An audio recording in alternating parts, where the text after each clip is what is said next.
Alright, we back. It's your boy Clips the General, and we back with another reaction video. Today, this video is for the youth. It's for the young brothers. You know what I'm saying? This is for the young brothers. Mind you, I haven't seen it, but judging from the title, I got a sense of, you know what I'm saying, where this whole thing is going. Wannabe Gangster realizes he's going to jail. I think this shit is about to be hilarious, but let's sit back and see, you know what I'm saying, what's going on.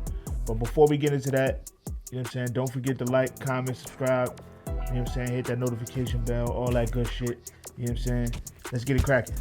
Gangsters are supposed to be seen as tough thugs with little regard for the law. But what happens when fake gangsters are faced with real prison time? I don't want to let it jail, no dumb.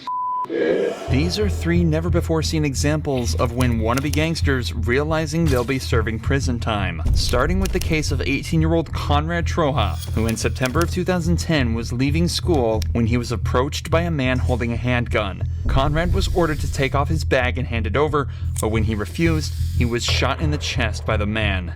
Miraculously, Conrad managed to stumble away from the scene and call for help before collapsing and dying on the spot.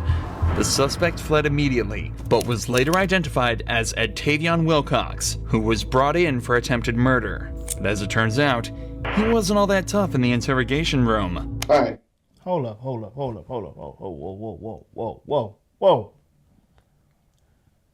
It was an 18-year-old kid, a school kid.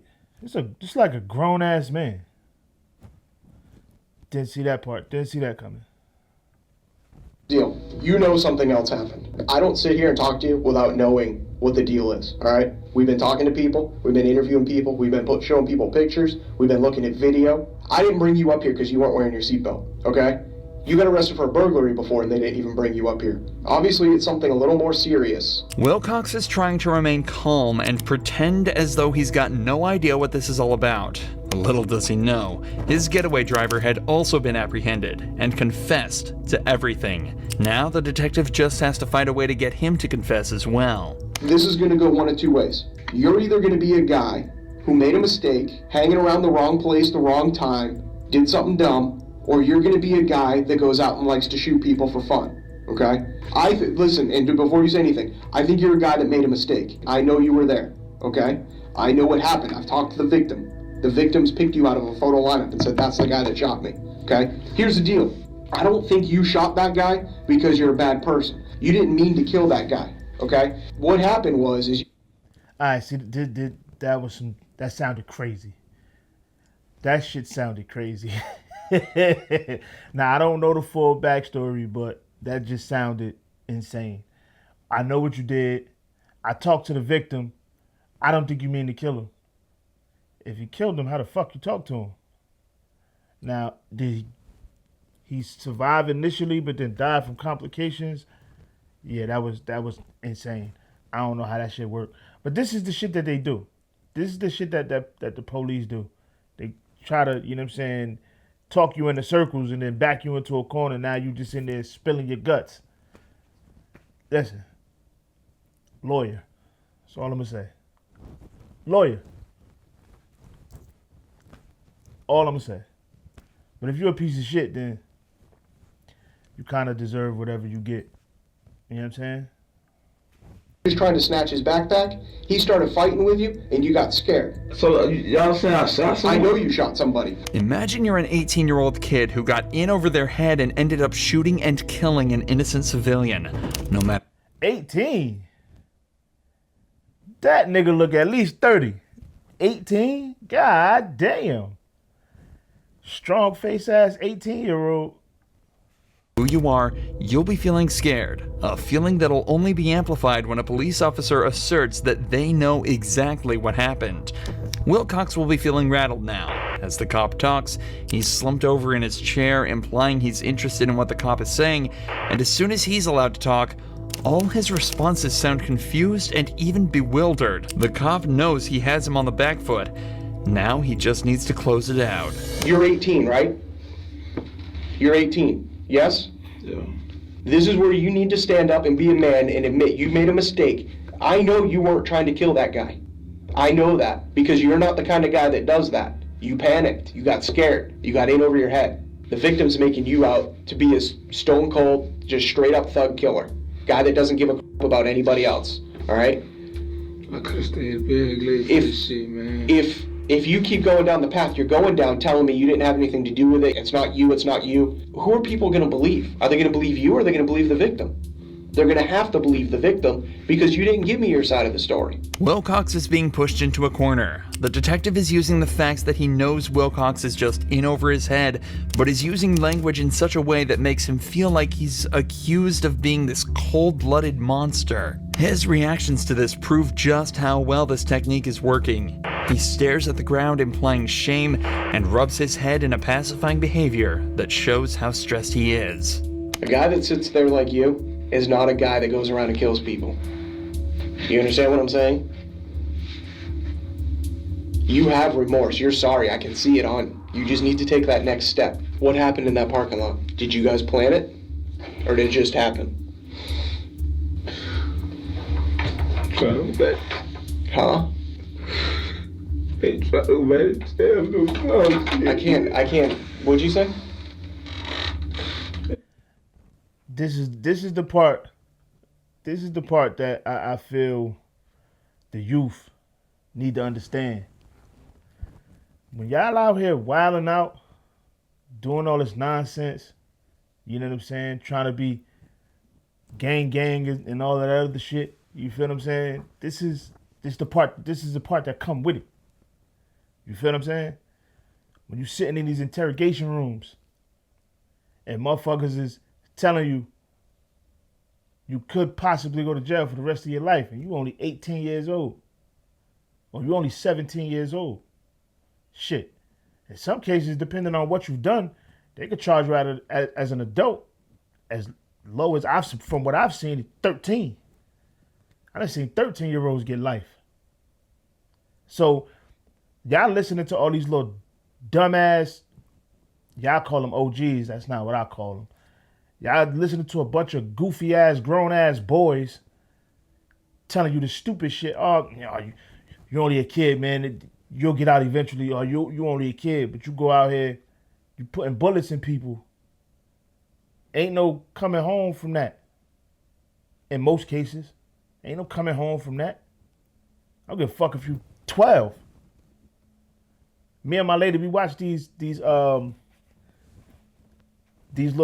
I guess you could call them crime documentaries of, you know what I'm saying, people that snap and, you know what I'm saying, wild out and do wild shit. Listen, man, I've seen it multiple times.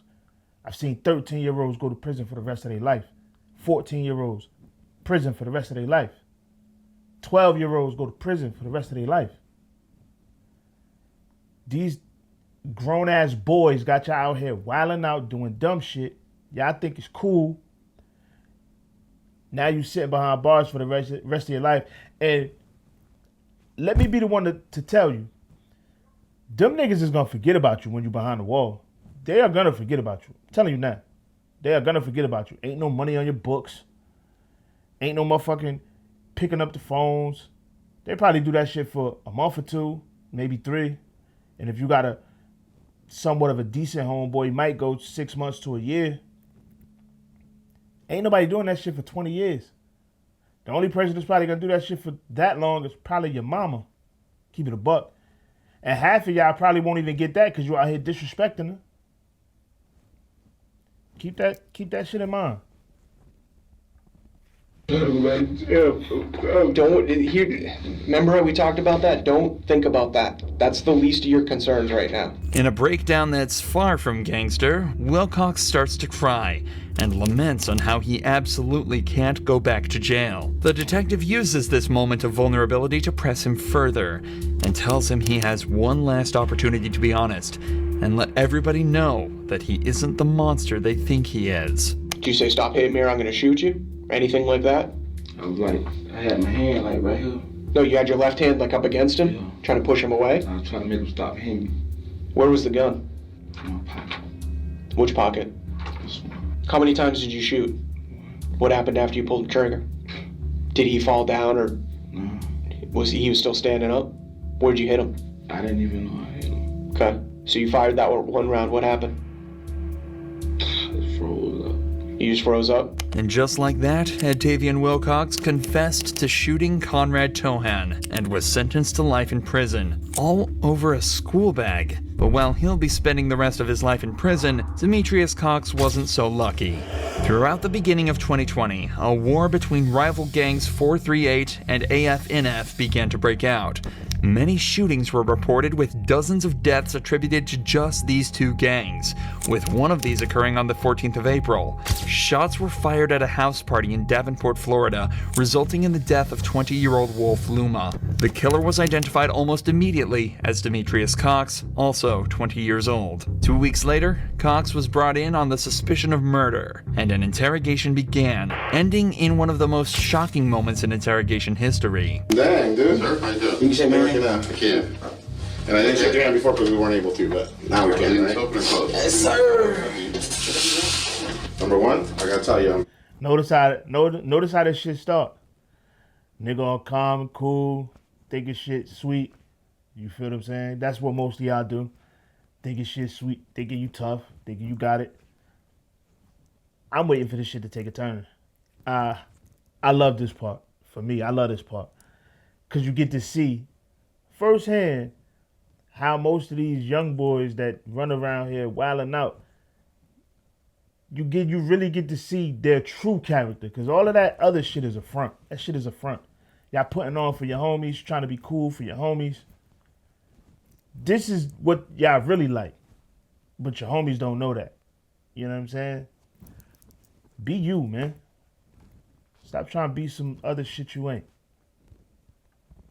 pretty impressed of the way just overall your persona as it is. Yes, sir. So I appreciate the respect. It's going to be given right back to you, okay? Okay. Cox starts the interrogation out respectfully, but as the interview continues, he starts to annoy the detective by withholding information that could get members of his gang into trouble. This type of loyalty is extremely common in these types of cases, but can prove to work against you, as is seen just a few minutes later. I'm not saying you went there for the wrong reasons. However, man, I tell you one thing.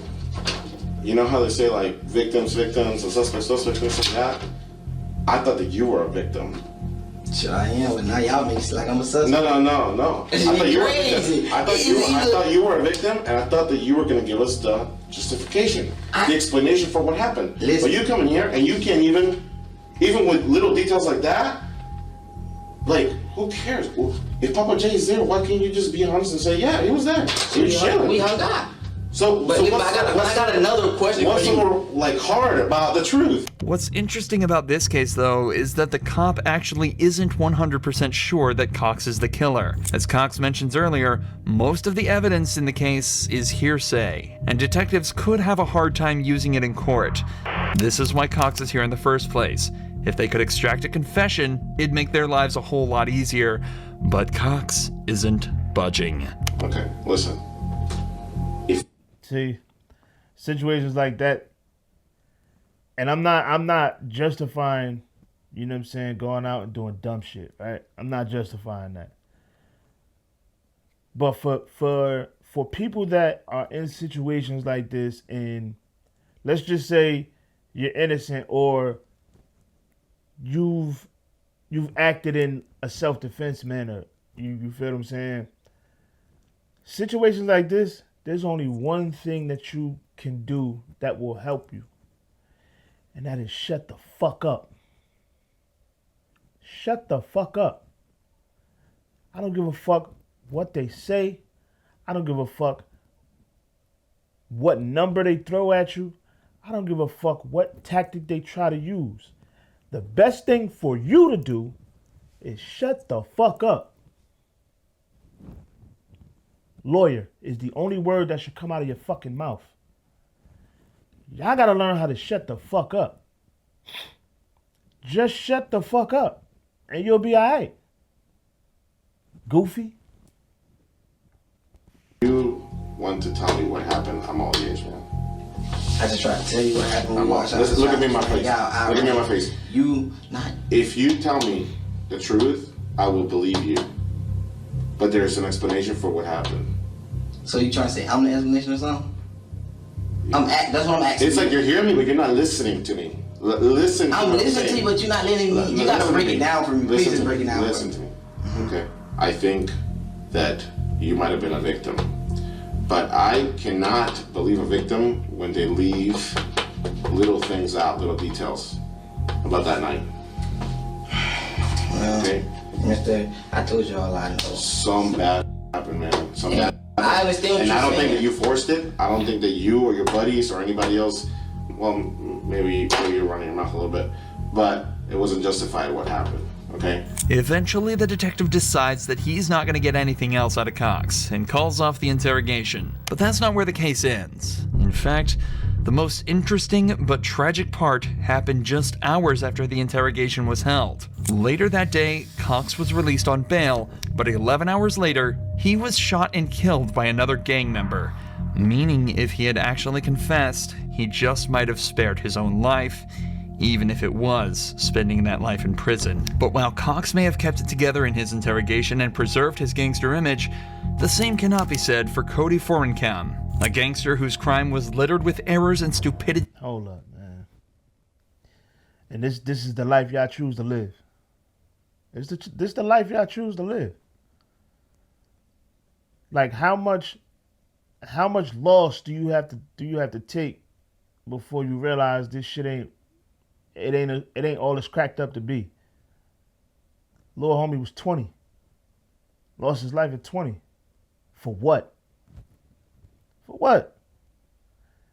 Like y'all be out here going to war over territory that none of y'all even fucking own. Going to war over blocks that y'all don't even own a single bit of property on. For what? For what? That shit, it never made sense to me, man. It don't make sense. And I ain't gonna say it never made sense to me, but as I got older, I started to realize, like, man, for what? What the fuck for? Granted, yes, when I was younger, we used to, you know what I'm saying? I had my block I used to chill on and all of that. We got into our fair share of bullshit, but shit. It was never to this extent. You know what I'm saying? It was never to this extent. Like, y'all young niggas gotta chill, man. Y'all gotta fucking chill, bruh. Going to war over the dumbest shit. And it's probably over shit that y'all don't even know the root of where it started from.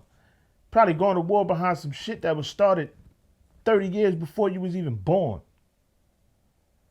Y'all gotta chill, man. Y'all gotta chill. The very start. After his phone was stolen at a convenience store, Cody went on a tyrannical rampage around his area looking for any signs of the stolen device. Surveillance footage captured him walking past 15-year-old Deshaun Hills, pulling a gun from his backpack and firing 3 shots at the boy, killing him instantly. Witnesses and surveillance footage helped police identify Cody almost immediately, and he was quickly brought in for interrogation. Like I said, I ain't, you know, what I just did with the people yesterday, these motherfuckers was able to do this to me. They was able to look at. Okay. Well, I'll take a look at this in a second. I'm saying, look how they do me. Okay. Look how they do me. They just kicked my mom's door open, man. Well, they didn't kick your mom's door open. Yeah, they did, man. No, I was on the phone, man, with somebody while it happened, man. We were there. We were there at your mom. Come on, man. I said, like I said, man, I ain't about that. Okay, I don't gang bang. I don't do, you know what I mean? I ain't with the guns. Cody here is referring to a search warrant that was used by police to gain access to his mother's house and collect evidence. While his anger about this is likely from a place of truth, he's also using it as a way to try and argue his innocence. This is also backed up by the fact that he immediately tells the cop that he has nothing to do with gang activity or guns. But it won't take long for this facade to fall apart. We're here because you're involved with this murder. You've told people. That's why you're here. That's why you're not in Minneapolis. Okay? We have talked to people, all right, Man, that have put you there at the scene. There's video of you at the scene. The whole time. The whole time. Okay, we know why you're there. I ain't buying it, man. You're not buying. And that's another thing that I don't understand about the mindset of the young dudes. I don't understand y'all mindset. When I was young, we could have did a lot of shit and got away with it, because it wasn't that many cameras like there is now. Back then, don't get me wrong, there there were, you know what I'm saying, security cameras and shit like that, but not like today. Today, you got a security camera every 5 feet, no matter where you go. And then on top of that, you got people with the cell phones that's doing this. We didn't have that when we was growing up. Because granted, yes, I've done my fair share of bullshit. Never to this extent, never killed nobody or none of that. But I've done my fair share of bullshit that could have got me some time, you know what I'm saying, behind bars. But there was none of this going on when I was a kid, when I was young.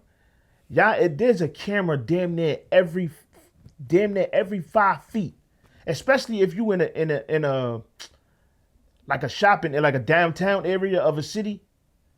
You might as well just say this fucking camera's every inch. Every inch you walk, there's a fucking camera.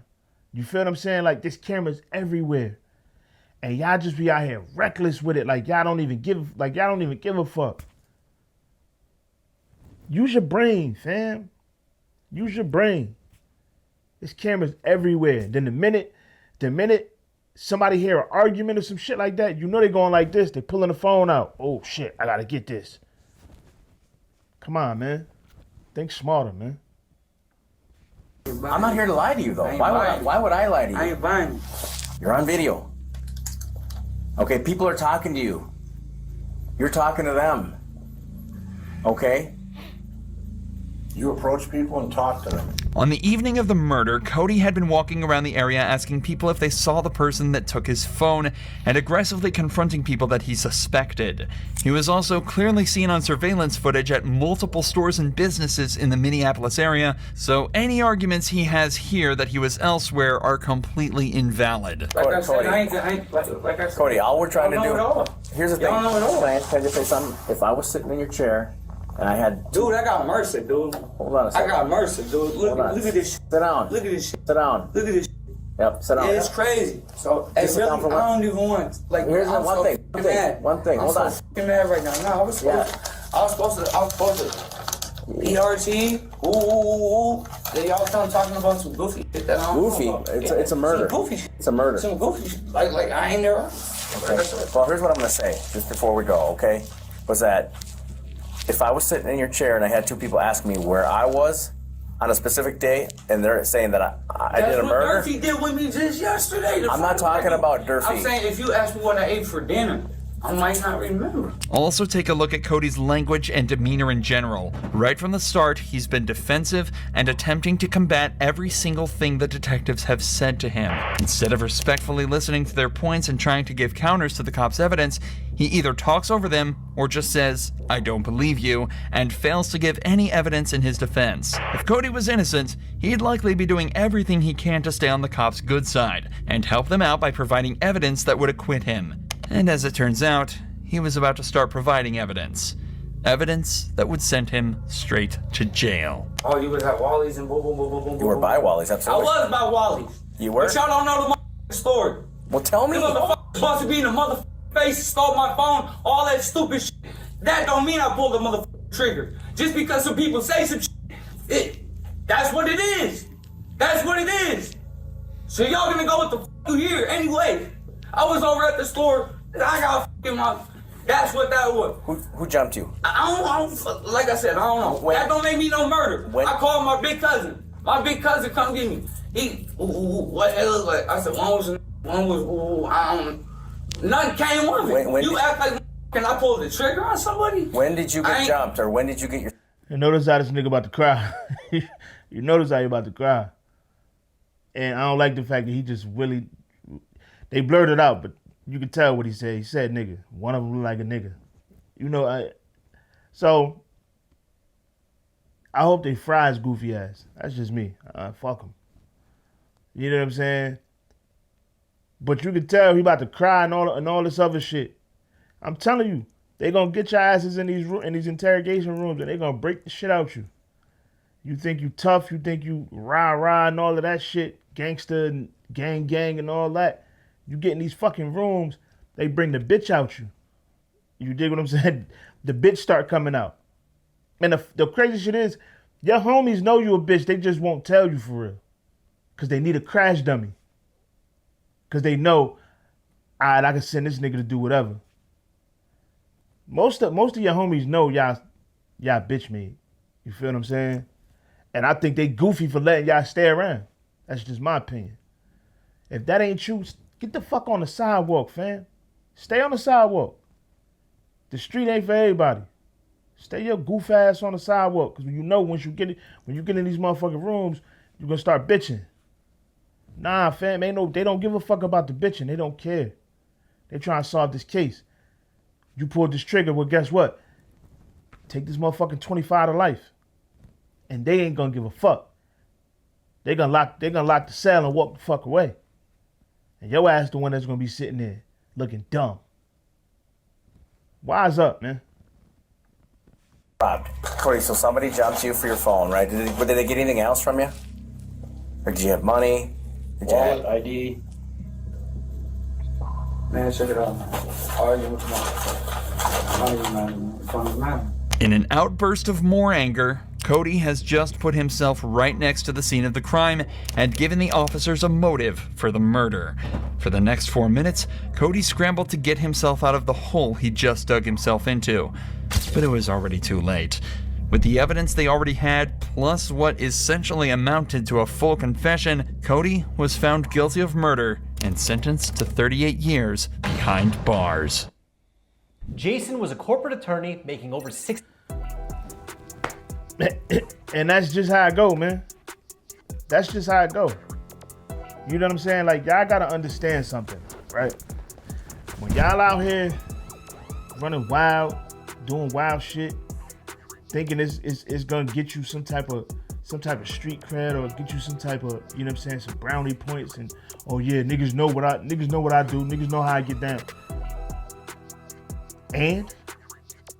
But what they ain't gonna fucking tell you is, you thinking because I'm 15, so I be home, I come home eventually.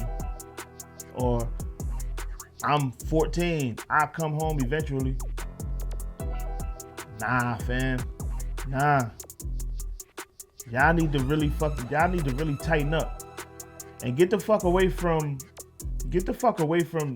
these goofy ass, grown ass boys that's filling your mind with the nonsense. Cause they ain't nothing but a bunch of grown ass boys. Because all the street niggas that I know from back when I grew up, them niggas got jobs now. Real shit. Them niggas got regular fucking 9-to-5 jobs. Going to work, coming home, taking care of their families and all of that type of shit. Y'all young niggas be around a bunch of fucking niggas that's 35 plus still outside and like, what the fuck are we doing? And that nigga know better. He know what come with that shit. He probably done been to jail a couple times. He know what come with this shit. Y'all motherfuckers just walking blindly into this bullshit, and then when you sitting in front of these judges and you sitting in these interrogation rooms and you getting hit with these numbers, 38 years, 40 years, 60 years, life.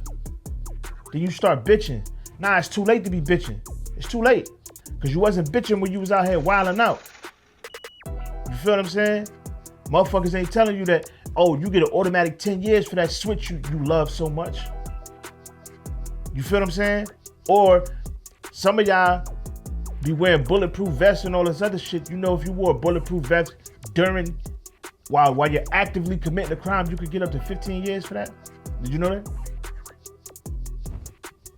This is the shit nobody's telling you. This is the shit nobody's telling you. You feel what I'm saying? And depending on how fucked up your record is, listen, fam, motherfuckers will look for any excuse to get you off the street. These cops know some of y'all are a menace to fucking society. And the community knows some of y'all are fucking menaces to society. And y'all need to be off the street. Which is why when y'all get into these precarious situations, nobody really comes to your defense. Because they know you've been out here wilding the fuck out.